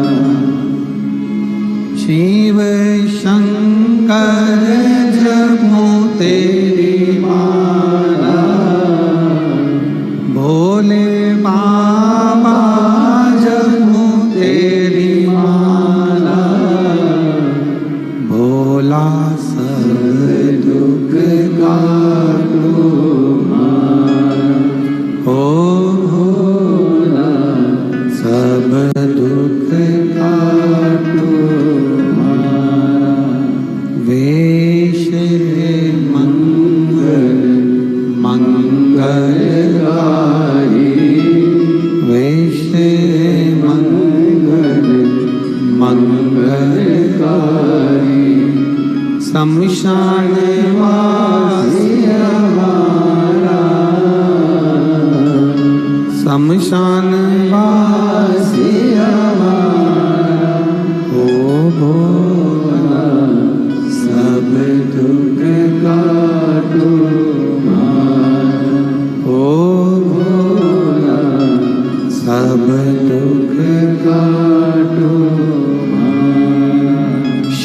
से भाव के साथ कहा हुआ वो सुनता, उसकी कृपा। पार्वती जी शिव जी से कहती हैं, एक बार देवाधिदेव महादेव आनंद के साथ में विराजमान थे, पार्वती जी उनके नजदीक में आकर बैठ गई, और मां पार्वती जब नजदीक में आकर बैठी तो पार्वती जी ने भगवान शंकर से कहा कि तारकासुर के संहार के लिए षडानंद कार्तिकेय का प्रागट्य हुआ है और तारकासुर मरेगा। पर तारकासुर तो आपका भजन करने वाला है। पहले भी कथा में कहा, आज फिर कहते हैं, शंकर भगवान का कोई दुश्मन नहीं है। 33 कोटि देवी देवता में केवल एक देवाधिदेव महादेव ऐसे हैं जिनका कोई दुश्मन नहीं। राक्षस भी उनका भजन करते हैं, असुर भी उनका भजन करते हैं, देवता भी उनका भजन करते हैं, गंधर्व भी उनका भजन करते हैं, अप्सराएं भी उनका भजन करती है, किन्नर भी उनका भजन करते हैं, पशु भी उनका भजन करते हैं, पक्षी भी उनका भजन करते हैं। संसार में रहने वाला प्रत्येक जलचर थलचर वायुचर जीव सब उनका भजन करते हैं, इसलिए उसका नाम पशुपति नाथ है। सब भजन करते हैं, इसलिए शंकर का कोई दुश्मन नहीं, मेरे देवाधिदेव महादेव का कोई दुश्मन, कोई दुश्मन।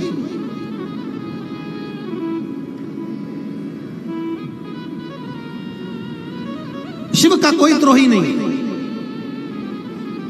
जो उसके दरवाजे पर आया उसने भर पल्ला झाड़ के नहीं, छप्पर फाड़ के दिया। देखो एक पत्र आया है,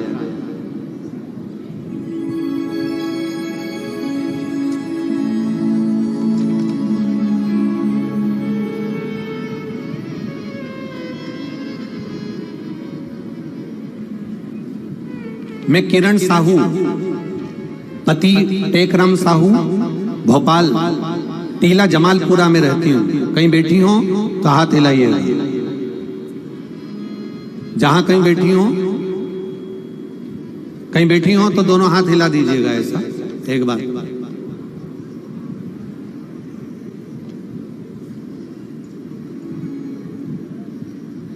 मैं किरण साहू, पति टेकराम साहू, भोपाल टीला जमालपुरा में रहती हूँ। कहीं बैठी हो तो हाथ हिलाइएगा, जहां कहीं भी बैठी हो।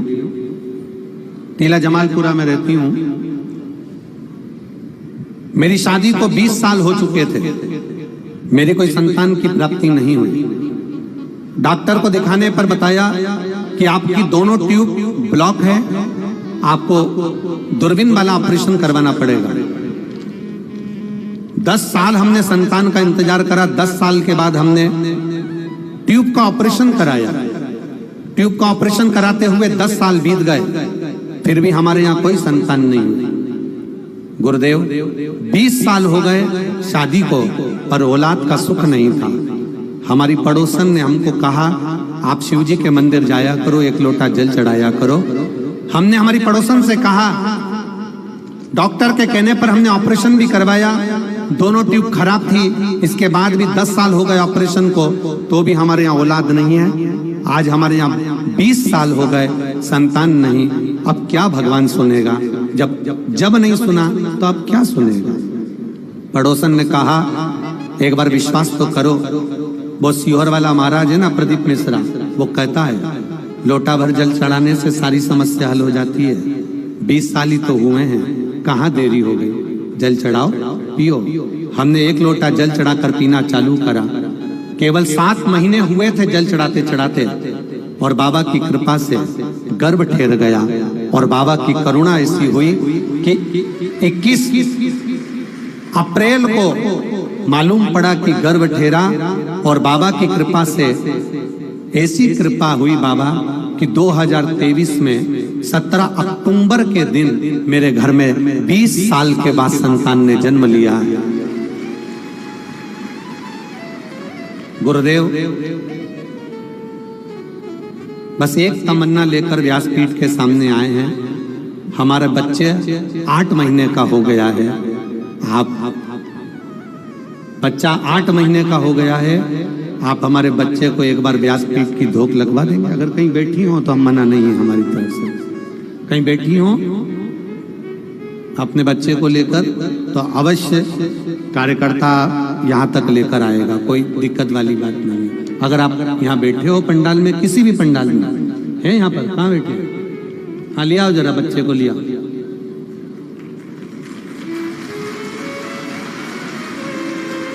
हाँ लिया ही।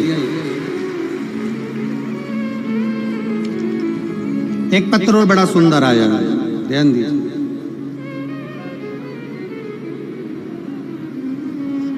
खाली न जाता कोई दर से तुम्हारे, खाली न जाता। एक पत्र और बड़ा सुंदर है, बड़े ध्यान से सुनिएगा। गुरुदेव,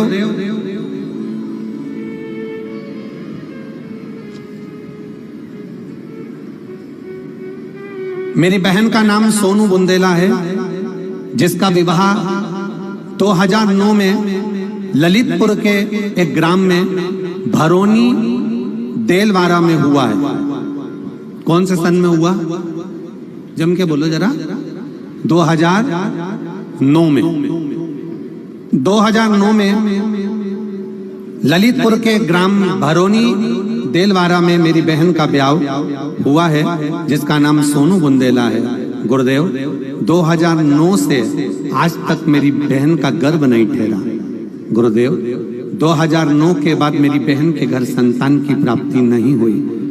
22 साल हो गए थे गुरुदेव, और बाबा का 1 लोटा जल और पशुपति व्रत से मेरी बहन के घर में 22 साल के बाद बच्चा आया है, जिसका मैं फोटो लगा लूंगा। 22 वर्ष 2009 के बाद संतान की प्राप्ति हुई।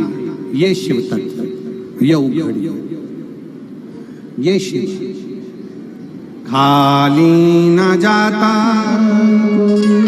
दर से तुम्हारे, मैं भी खड़ा हूँ बाहें पसारे, अपने हृदय लगा लो, गिरा जा रहा हो, उठा लो, उठा लो। 20 वर्ष के बाद बाबा ने जो संतान दी है, बहुत बहुत एक बार जोरदार ताली बजाकर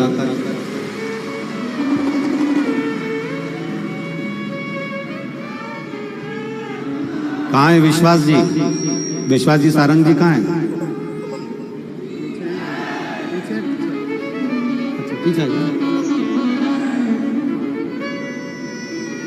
इसको आप भी गोदी में लो, ये शंकर जी का प्रसाद है। 20 साल के बाद हुआ, 20 वर्ष के बाद हुआ, 20 साल के बाद बाबा ने दिया है। एक बार जोरदार ताली बजाएं। बहुत बहुत साधु।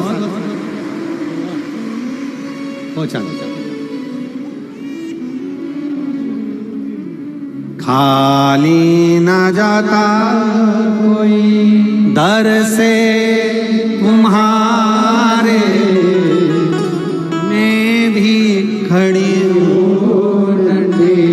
बाहें पसारे, अपने हृदय लगा लो, गिरा जा रहा हो, उठा लो, उठा लो। रोइए मत, अब खुश होइए, बाबा ने दे दिया ना, यही बाबा की कृपा। शंभो। अरे लुटा दिया भंडार,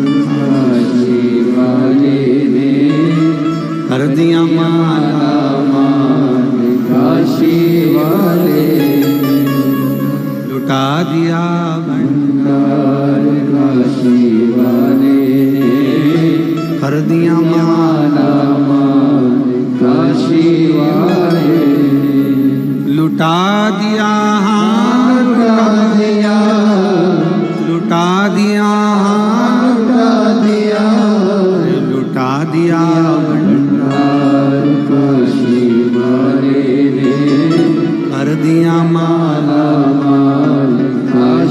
वाले ने। शिव की करुणा हो।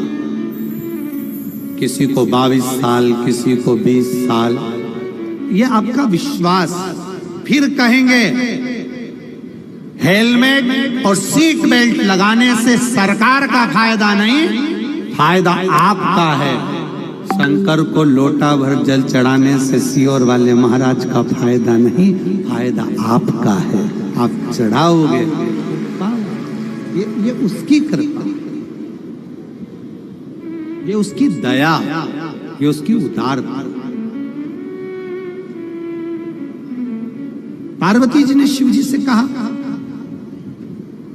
तारकासुर के प्राण हरने के लिए षडानंद कार्तिकेय जी का जन्म हुआ है, पर वो तो आपका भजन करते हैं, वो तो आपका गुणगान करते हैं।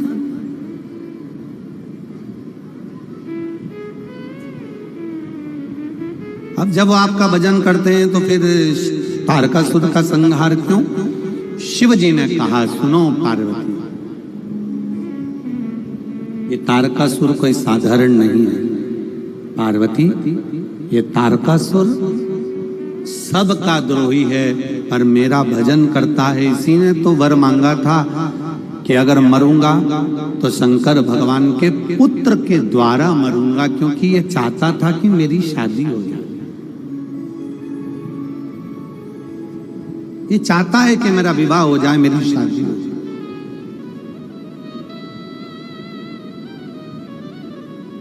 जो आपके लिए अच्छा चाहता है वो दुनिया में आपको हमेशा अच्छा ही लगेगा।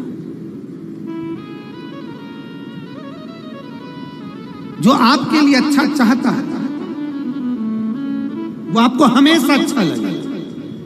जिसके भीतर आपके प्रति अच्छा एनर्जी है, बल है, जिसके प्रति आपके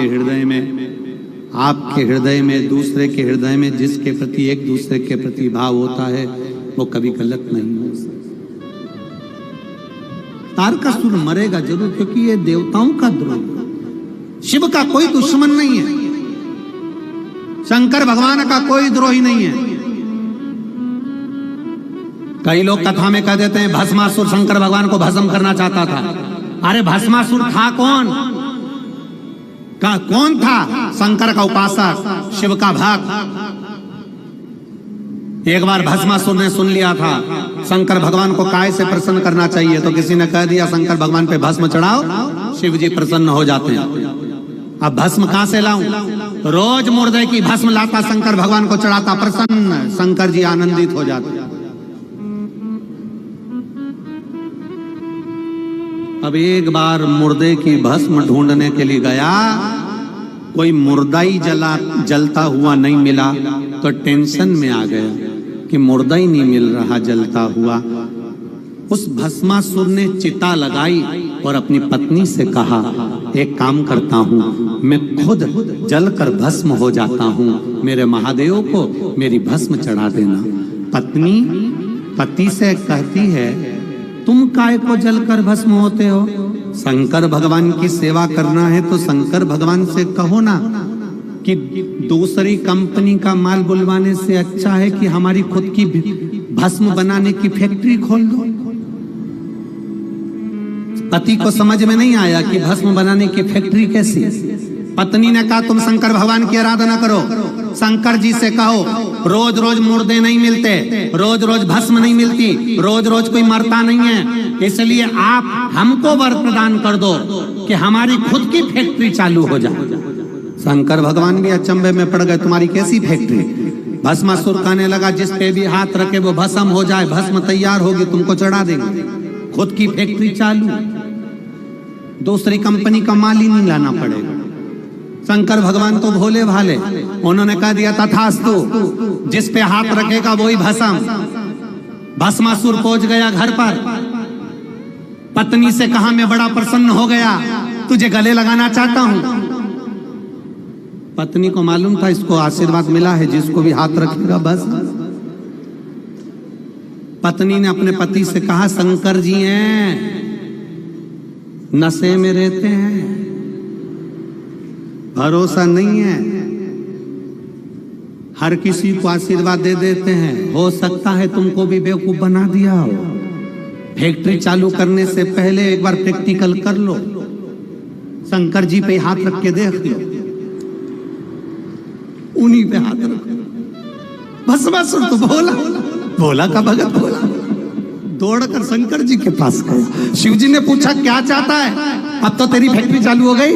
शंकर भगवान, मेरे को आपके ऊपर हाथ रख के देखना है, मेरी पत्नी बोल रही थी तुम कभी कभी गड़बड़ आशीर्वाद दे देते हो। शिव जी बोले दादा मैं ही मिला था। शंकर भगवान आगे, भस्मासुर पीछे, भागते गए भागते गए भागते गए, भगवान विष्णु के पास पहुंच गए। नारायण जी चरण दबा रहे थे लक्ष्मी जी से, शंकर जी को आता हुआ देखकर बैठ गए। भगवान ने पूछा क्या हुआ? भस्मासुर आ रहा है। कौन भस्मासुर? उसकी खुद की फैक्ट्री चालू हो गई, जिसपे हाथ रखेगा वो भस्म हो जाएगा। भगवान विष्णु बोले तो मेरे पास काय को ले आया? प्रभु मेरे पास क्यों लाए हो? हाथ रखने के लिए आया। शंकर भगवान तो शेषनाग के पीछे, लक्ष्मी जी अंदर, नारायण अकेले। भगवान विष्णु ने देवर्षि नारद को बुलाया तो नारद भी नहीं आ रहा। हाथ रख देगा तो कोई नहीं आ रहा। विपता की घड़ी में कोई नहीं आता। तब भगवान शंकर भगवान पीछे से चिल्लाकर बोले प्रभु आपने मोहिनी रूप धारण करा था, एक बार फिर धर लो। ये स्त्री के चक्कर में पड़ जाएगा तो पूरी फैक्ट्री आग लगा देगा। नारी एक ऐसी होती है जो अच्छी अच्छी फैक्ट्री में ताला डलवा देती है। अच्छी अच्छी फैक्ट्री, बस तुम स्त्री का रूप रख लो। भगवान विष्णु ने स्त्री का रूप रखा। भस्मासुर आकर देखा क्या सुंदर है, इतनी सुंदर। भस्मासुर ने कहा मैंने इतनी सुंदर नारी कभी नहीं देखी, मैं तुमसे शादी करना चाहता हूं। पहली बार में प्रपोज कर दिया, पहली बार मैं तुमसे शादी कर। भगवान बोले कोई बात नहीं, तुम्हारी सुंदरता देखकर मैं भी शादी करना चाहती हूँ, क्योंकि तुम इतनी बड़ी कंपनी के मालिक हो, तुम्हारी इतनी बड़ी फैक्ट्री है, इतने बड़े कंपनी के मालिक से शादी क्यों ना करूंगी? मैं तुमसे शादी करने को तैयार हूं, पर शर्त एक है, तुम्हारी कंपनी से मुझे कोई मतलब नहीं। मेरा नाचने का बड़ा शौक, मेरे बराबर का नाचने वाला चाहिए। भस्मासुर बोला मेरे जैसा तो दुनिया में कोई नाच ही नहीं सकता।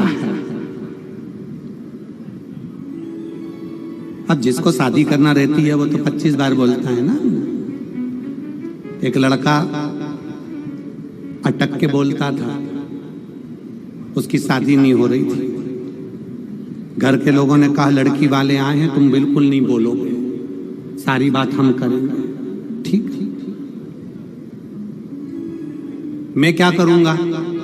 माँ ने कहा तुम एक काम करो, आज मेहमान आए हैं तो हमने तुम्हारी शादी पक्की हो जाए उसके लिए सत्यनारायण भगवान की कथा करवाई है।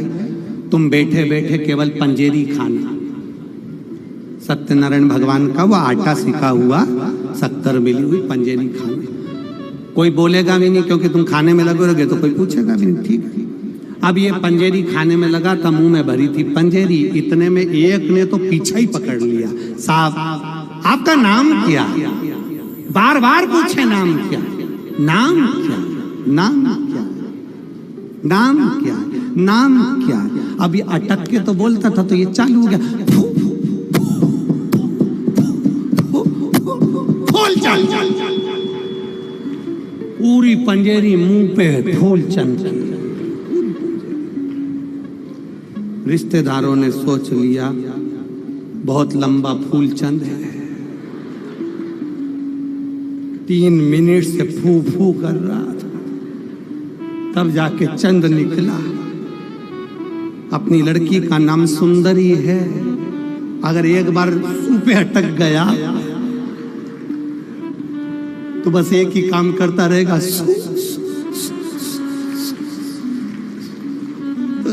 ब्याह नहीं करना है। अरे देख लिया संसार हमने और सब मतलब किया हमने। भगवान बोले, स्त्री का रूप धर कर बोले मेरे को नाचने का शौक है, जो मेरे साथ नाच लेगा मेरी बराबरी का मैं उससे शादी कर लूंगा। भस्मासुर बोला मुझे तो आता है। भस्मासुर बोला मुझे आता है। अब जिसको शादी करना है, जिसको नौकरी चाहिए, नौकरी वाला व्यक्ति एक जगह एक लड़का कंपनी में गया, कंपनी के मालिक ने पूछा तुम्हें गाड़ी चलाना आती है? टू व्हीलर आती है। 6 साल का एक्सपीरियंस, 6 साल, ठीक है। 4 व्हीलर, अरे मैंने कोर्स करा है, मुझे आता है, 2 साल से लगातार चला रहा हूं। बस चलाना आती है? ओ बस तो हमारे पिताजी भी चलाते थे, हम भी चलाते। कभी कंपनी के काम से मान लो तुम्हें ट्रेन चलाना पड़ जाए तो वो तो हमने 2 साल पहले 3 साल पहले बहुत चलाई। और मान लो कंपनी के काम से तुम्हें एरोप्लेन लेकर जाना पड़े तो वो तो हमने पूरा कोर्स करा है, पहले मैं पायलट ही था और मेरे दादाजी भी पायलट थे। और मान लो तुम्हारी नौकरी लग रही है और कंपनी के काम से तुम्हें कहीं भेजा जाए और थोड़ा झूठ बोलना पड़ जाए तो उसने कहा वो तो हम अभी आधे घंटे से कर ही रहे हैं, आधे घंटे से झूठ ही तो बोल रहे हैं। बस मासूम ने कहा तुम नाचो, हम नाच लेते। अब भगवान विष्णु ने हाथ करा ऐसा, भस्मासुर ने भी हाथ करा ऐसा। भगवान विष्णु ने हाथ करा ऐसा, भस्मासुर ने भी हाथ करा ऐसा। और भगवान विष्णु ने हाथ रखा ऐसा, भस्मासुर ने भी हाथ रखा ऐसा। कंपनी बंद।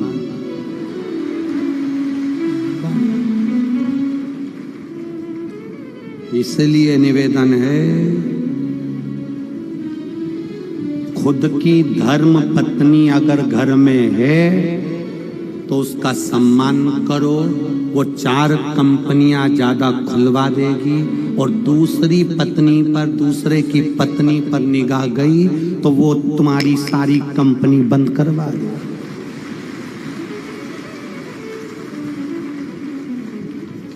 इसलिए जगदम्बा जैसी मिली है, उसी की आराधना करते रहो। किसी दूसरी काल रात्रि को मत देख लेना, नहीं तो मंदिर में जो घंटा लटका होता है उसको अच्छे से देख लेना। वो दिन भर बजता है और कोई भी बजा जाता है तो तुम्हारी हालत भी वैसी हो जाएगी, कभी इधर से बजाएंगे कभी उधर से बजाएंगे। काहे जाए? शिव स्तुति, भगवान का भजन। तारकासुर मरेगा, हाँ, शिव का कोई द्रोही नहीं, शंकर भगवान का कोई दुश्मन नहीं। मेरे भोलेनाथ का कोई दुश्मन नहीं, मेरे शंभू का कोई दुश्मन नहीं।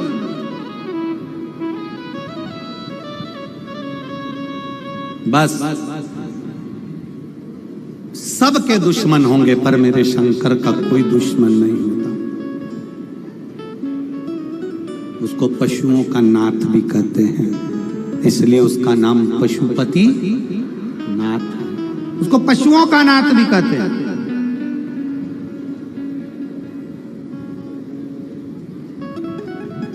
आप अगर भगवान शंकर की आराधना में लगे हो, कई लोग ऐसे हैं जो कुछ भी कह सकते हैं। भगवान शिव को रहता है, लोगों की आदत रहती है, शंकर भगवान को अपशब्द भी कह देते हैं, शिवलिंग को लोग अपशब्द कह देते हैं। शंकर भगवान के शिवलिंग की आराधना करो, पूजन करो, आराधना करो तो लोग अपशब्द कह देते हैं। कई लोग तो इतना बोल जाते हैं कि शंकर जी पे जल चढ़ा हुआ मत पीना, तो शंकर जी पे बेलपत्र चढ़ा हुआ मत खाना, शंकर जी के शिवलिंग का स्पर्श मत करना, तो शंकर जी का गुणगान मत करना। यह दुनिया का विरोधाभास। इनको शंकर जी से विरोध नहीं है, इनको शिव पुराण से विरोध है कि सियोर वाले महाराज ने जो बताया है उसका विरोध करना है। पर निवेदन केवल इतना है, सियोर वाले महाराज से मतलब मत रखना, देवादिदेव महादेव से मतलब रखना। संभालेगा वो, देगा वो, देने वाला वो। इसमें एक पत्र आया है, एक पत्नी ने लिखा कि मेरा पति नौकरी की तलाश करते करते थक गया, तब आखिरी में एक बैंक में सरकारी नौकरी मेरे पति की लग गई, इसलिए मैं कथा के पंडाल में बैठकर कथा सुन रही। पत्र इतने सारे हैं कि उनको पढ़ें क्या और बोले। इतना गुणगान आप लोगों ने लिखा। और विश्वास कहता है, मेरा भरोसा कहता है, दृढ़ता कहती है, हमारा शंकर के प्रति भाव कहता है, शिव के प्रति श्रद्धा कहती है, भरोसा और विश्वास कहता है। जितने लोग कथा सुनने के लिए बैठे हो, जितने टीवी चैनल के माध्यम से आस्था चैनल पर कथा सुन रहे हो, जितने फेसबुक यूट्यूब पर कथा सुन रहे हो, इतना ध्यान लगाकर सुनना, जहां भी 2-4 महीने में कथा होगी ना, आपका एक पत्र इसी व्यासपीठ पर रखा हुआ मिलने वाला है, भरोसे उसके। और मध्य प्रदेश की तो ये भोपाल की कथा है, पर 19 तारीख से 25 जून तक खगड़िया बिहार में भी कथा का रस तत्व अपन 2 बजे से 5 बजे तक जो श्रवण करेंगे वो जीवन की सार्थकता देने वाला। सार्थकता करो भजन, शिव का कोई द्रोही नहीं। तारकासुर को माता पार्वती जी ने कह दिया, कार्तिकेय को सुनो षडानंद कार्तिकेय, अगर तारकासुर का वध करना है, हृदय में बाण नहीं लगना चाहिए, क्योंकि इसके हृदय में शिव समाया हुआ है। हृदय में शिव बैठे।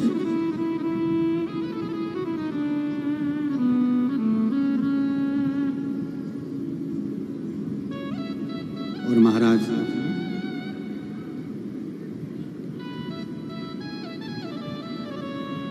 हृदय में अगर शंकर बैठा है तो कष्ट ना पहुंचे, दुख ना पहुंचे। शिव महापुराण की कथा कहती है, शंकर का गुणगान करने वाला, शंकर का भजन करने वाला, शंकर का स्मरण करने वाला, शिव मंदिर में जाने वाला, शंकर को 1 लोटा जल चढ़ाने वाला, शंकर भगवान का गुणगान करने वाला, शिव के शिखर का रोज दर्शन करने वाला, शंकर की चौखट के सामने से निकलने वाला और शंकर की भक्ति में डूबने वाला, शंकर के स्मरण में डूबने वाला, इसका कभी दिल मत दुखाना, क्योंकि इसका अगर मन दुखाया तो इसका बदला जिसका दिल दुखाया है वो नहीं रहेगा, उसके दिल में जो महादेव बैठा है बदला वो लेगा, बदला वो लेगा। शिव की भक्ति करने वाले का कभी दिल ना दुखाया जाए, कभी उसके लिए अपशब्द ना कहे, कहने वाले जो कहे कहने दो, बोलने वाले जो बोले बोलने दो।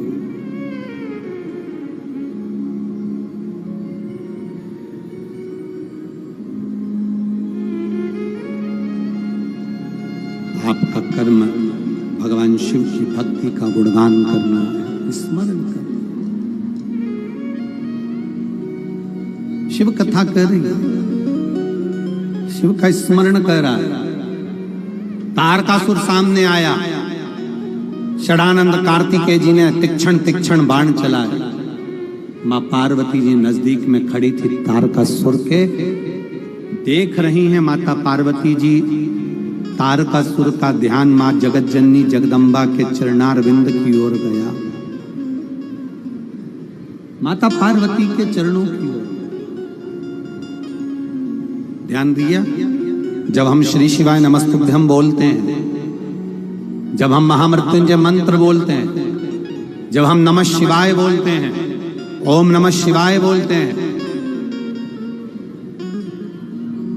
तो भगवान का ध्यान भी हमारी ओर आता है। जैसे एक प्रयास करो आप, थोड़ा सा प्रैक्टिकल करके देखना, थोड़ा सा प्रैक्टिकल, कहीं खड़े होके आवाज लगा देना, कमला, ओ कमला। जितनी कमला बैठी होगी ना वो पलट के जरूर देखेगी। राम, ओ राम, जितने राम बैठे होंगे वो पलट कर जरूर देखेंगे, पलट कर देखेंगे। उसी तरह हम जब भगवान शिव के नाम का उच्चारण करते हैं, श्री शिवाय नमस्तुभ्यं जब हम कहते हैं, भगवान शंकर को श्री शिवाय नमस्तुभ्यं का मतलब होता है, शिव जी हम आपको प्रणाम करते हैं, नमन करते हैं, दंडवत करते हैं, नमन करते हैं।